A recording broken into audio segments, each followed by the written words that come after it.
guys, I hope you're doing good. If you don't remember, I'm Anna. So my presentation is about classic, antique, and vintage cars, and it's kind of a weird topic or whatever, but it's something I've always personally taken an interest in. Gotta be quiet. I'm doing presentation. No, shh, no. Gotta be quiet. Shh, shh. Go sleep. Okay. So it's something I've always taken a interest in.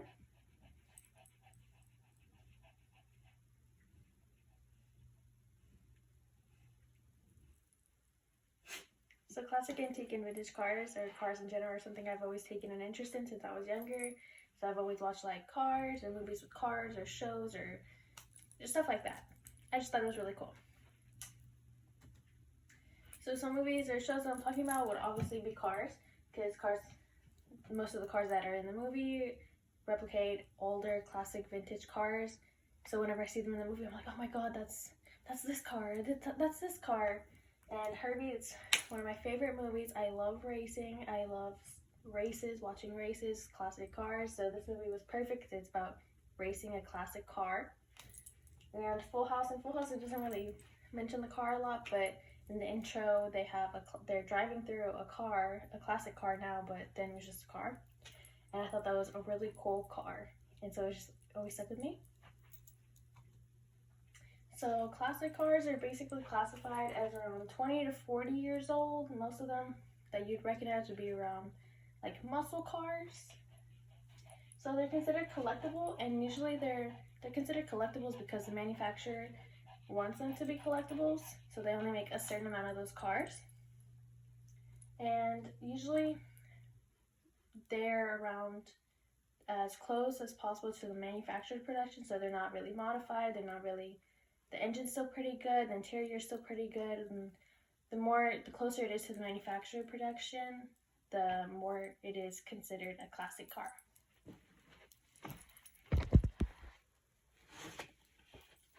Okay, and so one of my personal favorite classic cars, or a classic car that you guys might recognize, would be a classic Chevy Camaro. They look completely different now than they did before, but I personally like the classic ones better. So this one is a 1969 Chevy Camaro, first generation, which I think is pretty cool. Has a little classic stripe on it. So antique cars. This one's a little tricky because in certain states they require certain plates or certain papers, I guess, that you need to be able to own an antique car or to be classified as an antique car.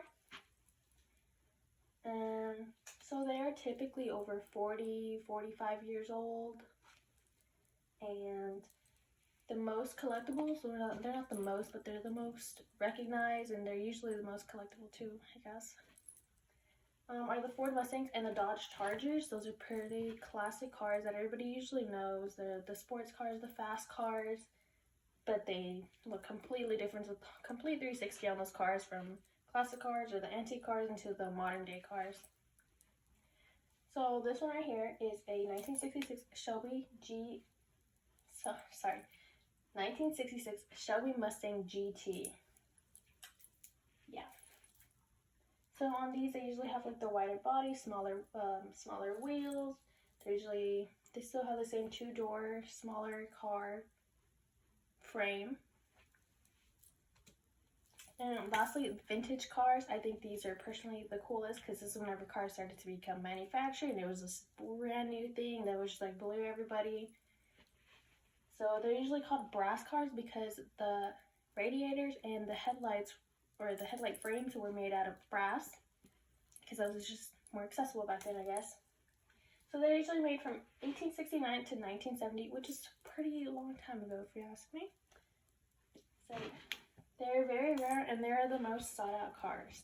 So they can usually range from about $10,000 to millions of dollars because they are so rare, and it's usually hard to find them in like good condition, and some of them may or may not work.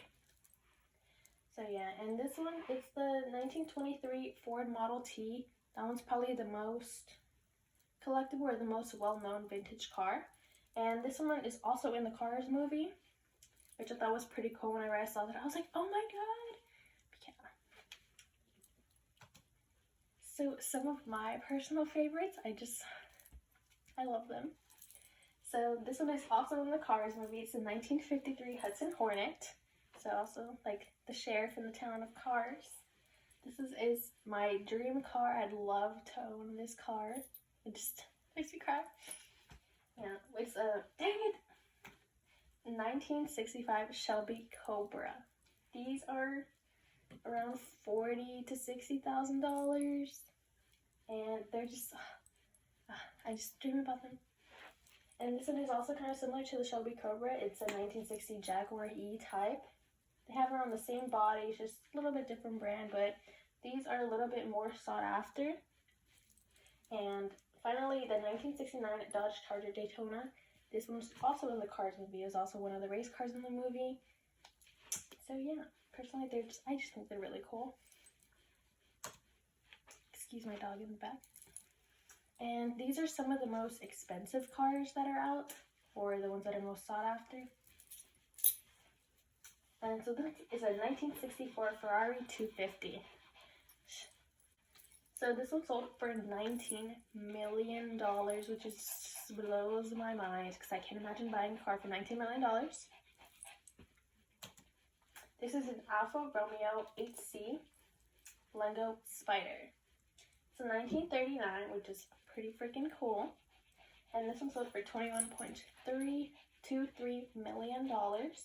This one is actually a pretty cool, kind of reminds me of like a limo almost because of the long body. But this one seems to be in pretty good condition, so I guess that makes up for the price. And this one gives it more like a, I don't know, to me it gives me more of like a military vibe, I suppose. This is a 1935 Duesenberg SSJ. And it's sold for $22 million, but I'm pretty sure these aren't the most expensive. I think the most expensive was around $200 million.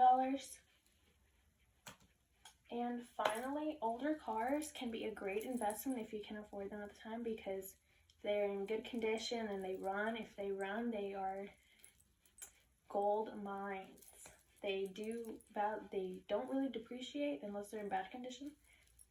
But yeah.